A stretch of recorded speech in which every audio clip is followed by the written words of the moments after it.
AP మద్యం విధానంపై excise శాఖ సీరియస్ గా కసరత్తు మొదలుపెట్టింది. గత 5 ఏళ్లుగా మద్యం అమ్మకాలు, బ్రాండ్లు కొనుగోలుపై సమగ్ర నివేదిక సిద్ధం చేయాలంటూ ఎక్సైజ్ శాఖను ఏపీ సర్కార్ ఆదేశించింది. దీంతో ఎక్సైజ్ శాఖ ఆ దిశగా కసరత్తు ప్రారంభించింది. గత 5 ఏళ్లుగా మద్యం అమ్మకాలు, కొనుగోలుపై శ్వేతపత్రం విడుదల చేసేందుకు చంద్రబాబు ప్రభుత్వం సిద్ధమవుతోంది. ఇప్పటికే మద్యం విధానాల్లో భారీ కుంభకోణం జరిగిందని పలు సందర్భాల్లో చంద్రబాబు ఆరోపించారు. నకిలీ మద్యం పేరిట అనేక అక్రమాలు జరిగాయని టీడీపీ ఆరోపించింది. తాము అధికారంలోకి వస్తే సమగ్ర విచారణ జరిపి చక్కదిద్దుతామంటూ టీడీపీ హామీ ఇచ్చింది.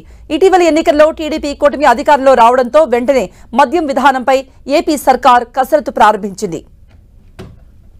గత 5 ఏళ్లలో ఏపీలో 1,24,312 కోట్ల మద్యం విక్రయాలు జరిగినట్లుగా తెలుస్తోంది. అందులో గత ఆర్థిక సంవత్సరంలోనే 30,078 కోట్ల సేల్స్ జరిగినట్టు తెలుస్తోంది.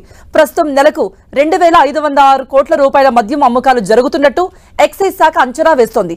టీడీపీ హయాంలో 2014-19 మధ్య 75,284 కోట్ల లిక్కర్ విక్రయాలు జరిగినట్టు ఎక్సైజ్ శాఖ డేటా ద్వారా తెలుస్తోంది.